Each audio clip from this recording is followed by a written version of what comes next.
오늘부터는 요나서 말씀을 좀 살펴보도록 하겠습니다. 요나서 말씀은 우리가 앞서 살펴봤던 그 호세아 선지자의 그 상황과 거의 비슷합니다. 북이스라엘의 선지자고, 그리고 가장 이스라엘이 잘 살았던 시기에 활동했던 선지자입니다. 이 요나서를 공부를 하면서 우리가 주목해야 될 부분은, 그동안의 다른 선지자들은 다 이스라엘 아니면 유다를 향해서 예언을 했지만 이 요나는 이방인 나라, 즉 아수르를 위해서 이 하나님께서 예언하라고 하신 선지자였다. 그러니까 어떻게 보면 구약의 가장 첫 번째 선교사라고 하면 요나를 우리가 손꼽을 수 있겠습니다. 자, 요나는 누군가? 자, 요나는 이름의 뜻이 비둘기라고 하는 뜻을 가지고 있습니다. 그리고 갈릴리 북부 스불론 지파 출신의 선지자입니다. 그리고 요나는 북이스라엘의 출신입니다. 그래서 북이스라엘 대상으로 쭉 예언을 그동안 해왔습니다. 그의 고향은 가드 헤벨이라고 하는 곳인데, 나사렛에서 동북쪽으로 약 한 5km 지점으로 아주 높은 언덕에 위치한 동네입니다. 그의 아버지는 누구냐? 아미떼라고 하는 사람인데, 이 아미떼의 이름은 진실입니다. 성경에서 뼈대 있는 집안을 얘기하면 사람의 이름이 나오고 그 사람의 반드시 아버지를 언급합니다. 아주 중요하죠. 아버지. 네, 그래서 아버지를 언급하면서 그 아버지는 어떻게 살았나? 그 아버지는 어떤 사람이다. 이라고 얘기합니다. 근데 요나는 아버지의 이름이 진실.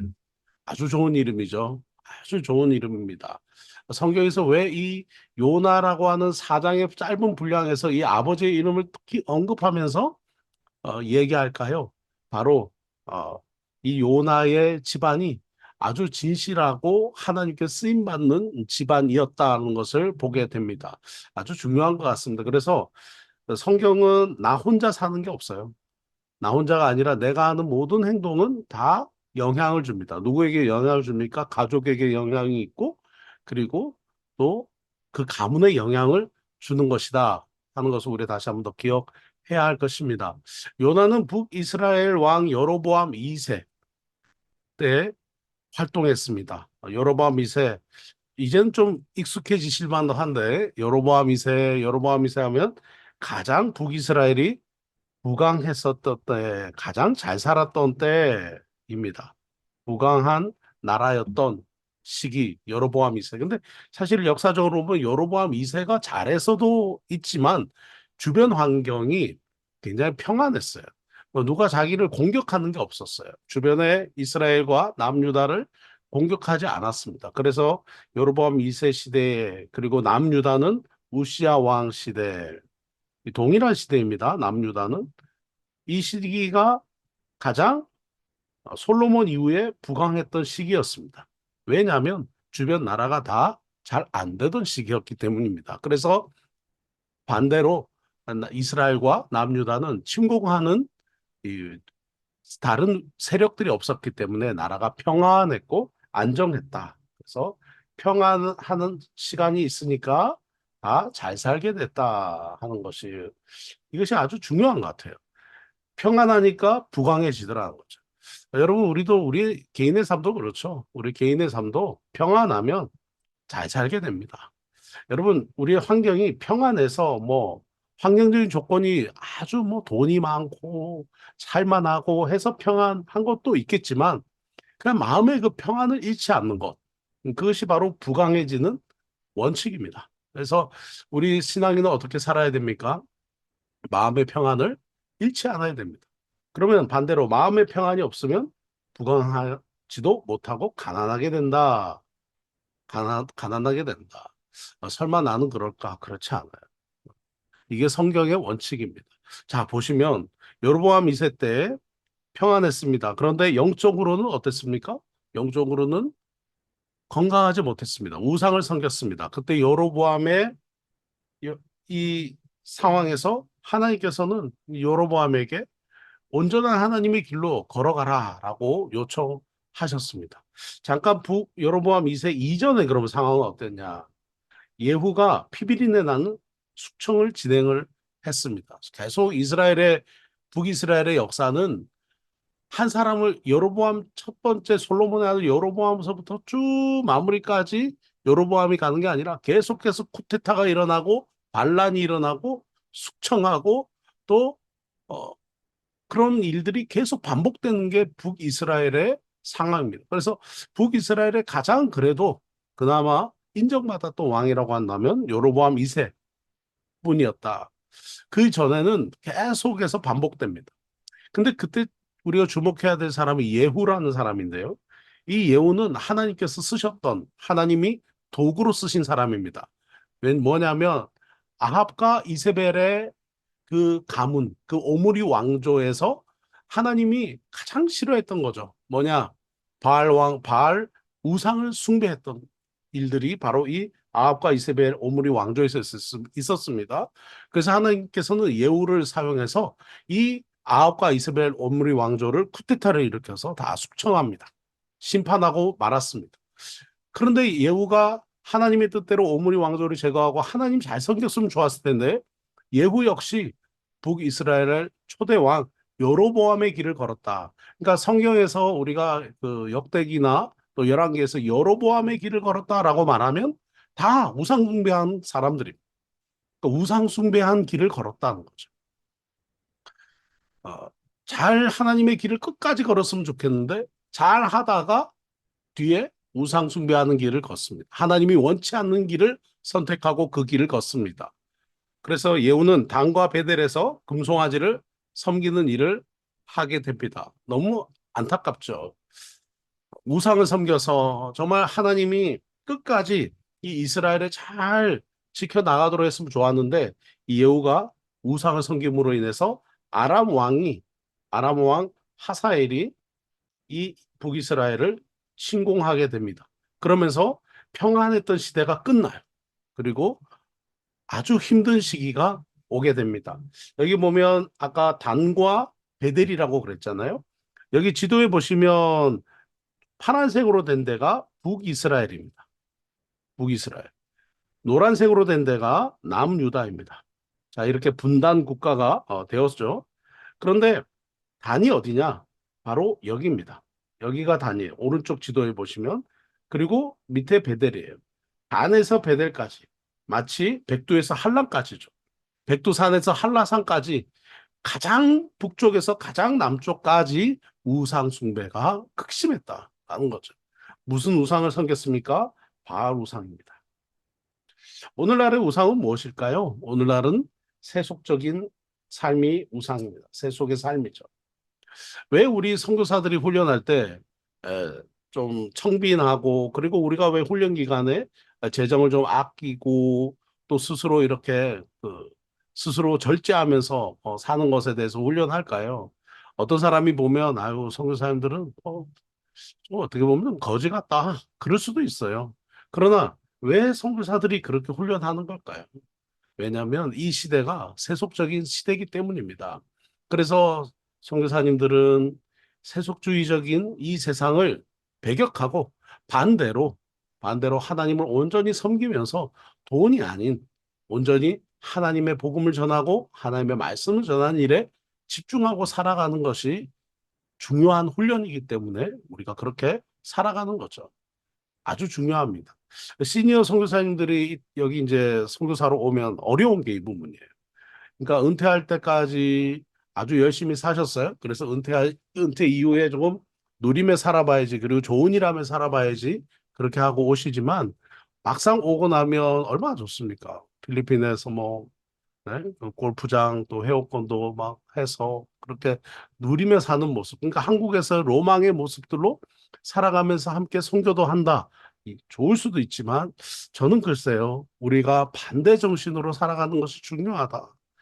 그러면 목사님 평생 고생하고 살아란 말이 그 말은 아니에요. 그러나 어느 정도 선이 있다. 뭐든지 그렇잖아요. 선을 넘으면 안 되잖아요. 뭐든지 어느 정도까지 선이 있지 너무 과하게 하는 것은 뭘 하든지 다 과유불급 뭔가 어려움이 생기는 것 같아요. 자, 예후는 어땠습니까? 하나님 잘 섬기고 그 아합과 이세벨의 집안 오므리 왕조를 잘 심판을 했어요.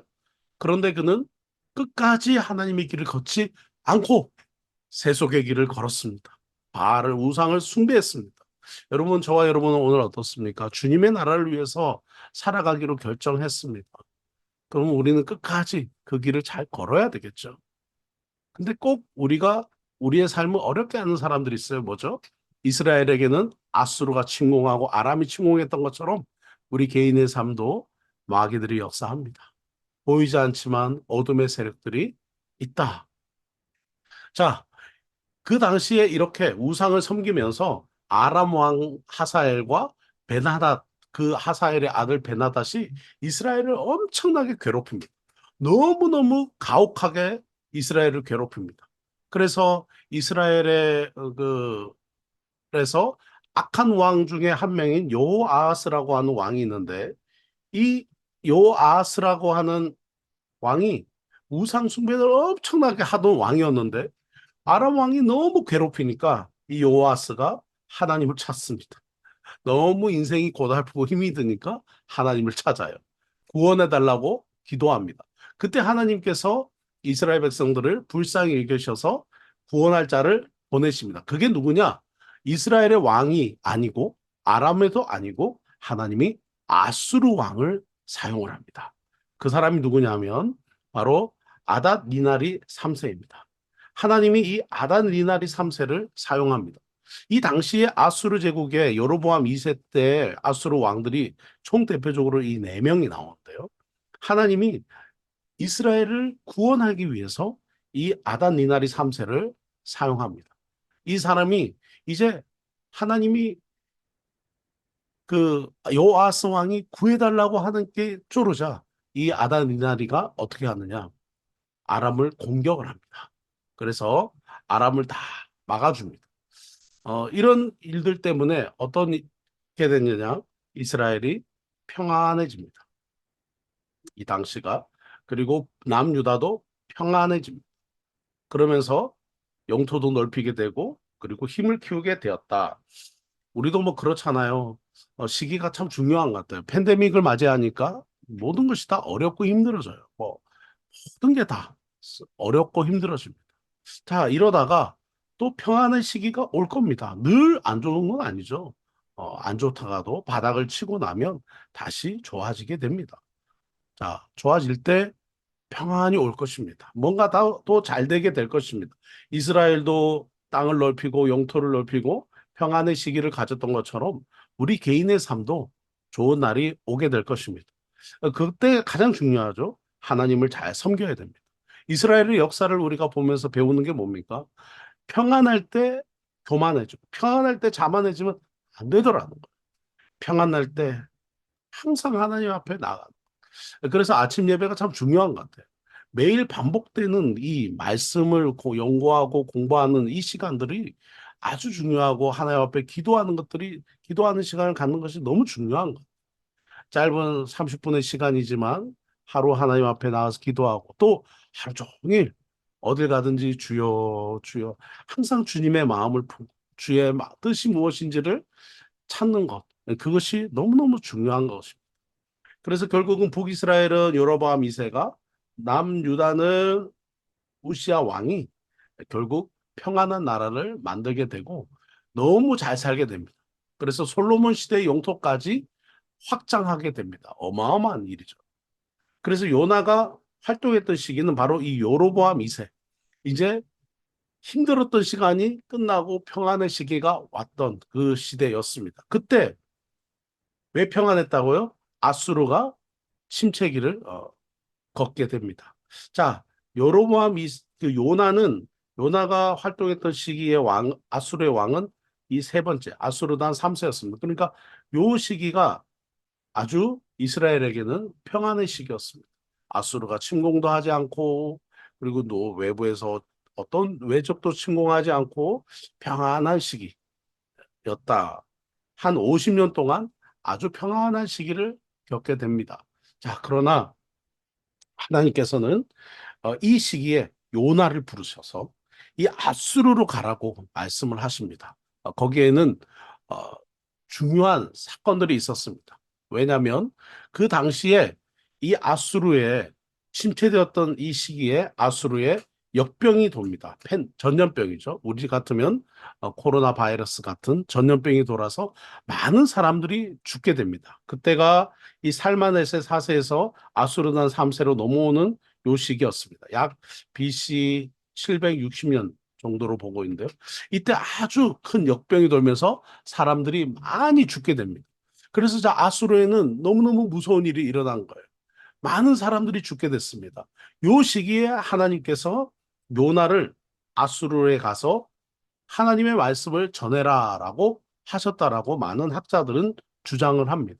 아수르가 내외적으로 약해진 상황, 하나님은 그 아수르의 영혼들을 불쌍히 여기시고 하나님이 선택한 요나를 아수르로 보내서 하나님의 말씀을 전하고, 자, 그렇게 했을 때 아수르가 회개하고 하나님 앞에 엎드리는 그런 일들이 있게 되었다는 것이 바로 이 요나서가 얘기하는 것이죠. 요나가 건성건성 하나님의 말씀을 예언했다라고 얘기합니다. 그 니누의 성이 있으면 그냥 한 걸음을 이렇게 걸어가면서 어, 하나님의 말씀을 전했다는 거 아니겠어요? 회개하라라고 그냥 건성건성. 사실 요나가 엄청 애를 써서 복음을 전한 게 아니라 간절한 마음으로 아수르가 하나님께 변화되기 위해서 복음을 전한 게 아니라 그냥 하기 싫은데 억지로 했다는 거죠. 요나는 불순종했던 선교사였습니다. 여러분, 선교사가 불순종한 선교사라는 수식어가 붙으면 좋은 선교사입니까? 나쁜 선교사? 안 좋죠. 근데 불순종했던 이 선교사 요나를 하나님이 쓰시더라는 거예요. 그래서 12만 명의 그 앞 좌우를 분별하지 못하는 이들이 하나님께 돌아오도록 하나님께서 요나를 사용하셨다라는 거죠. 자, 여러분, 오늘 저와 여러분은 어떻습니까? 우리에게 어려운 일이 있을 때 이 아수르가 역병이 돌고 게다가 그들이 가장 무서워했던 계기 일식이 일어났던 일입니다. 계기 일식이 있었던 시기, 가장 무섭고 두려울 때 뭐가 필요할까요? 하나님의 말씀이 필요합니다. 하나님의 말씀이 필요합니다. 여러분, 오늘 저와 여러분은 어떻습니까? 오늘 하나님의 우리에게 말씀하시는 하나님의 음성을 뭡니까? 하나님이 우리에게 오늘 말씀하시는 건 뭘까요? 하나님 앞에 엎드리기 원합니다. 하나님 앞에 무릎 꿇기 원합니다. 그리고 하나님의 음성을 듣기 원합니다. 그리고 하나님은 우리에게 말씀하시는 분이십니다. 아수르가 이 어려운 일을 겪을 때 하나님은 그들에게 말씀하세요. 회개해라. 엎드려라. 하나님 앞에 회개하라. 라고 말씀하십니다. 오늘 저와 여러분에게 말씀하시는 하나님의 음성은 무엇입니까? 우리도 아수르처럼 회개해야 될 영역은 무엇입니까? 우리도 하나님 앞에 엎드려서 하나님께 우리의 잘못을 용서를 구하고 회개해야 될 내용은 무엇일까요? 또는 우리의 모습 속에 요나처럼 불순종하는 모습은 무엇일까요? 그럼에도 우리 하나님의 마음은 어떻습니까? 회개가 필요한 아수르, 그리고 불순종하는 선교사 요나, 하나님은 다 살리시는 분. 우리 하나님은 너무 좋으신 분이란 것을 요나서를 통해서 우리가 배우게 됩니다. 자, 오늘은 여기까지 하도록 하겠습니다. 기도하겠습니다. 하나님 아버지 은혜를 감사합니다. 하나님은 참 바쁘신 분입니다. 아수르도 살려야 되고 이스라엘도 살려야 되고 부르신 선지자가 불순종해도 그를 버리시지 않고 살리시고 그를 사용하시고 오늘도 마찬가지입니다. 하나님은 바쁘십니다.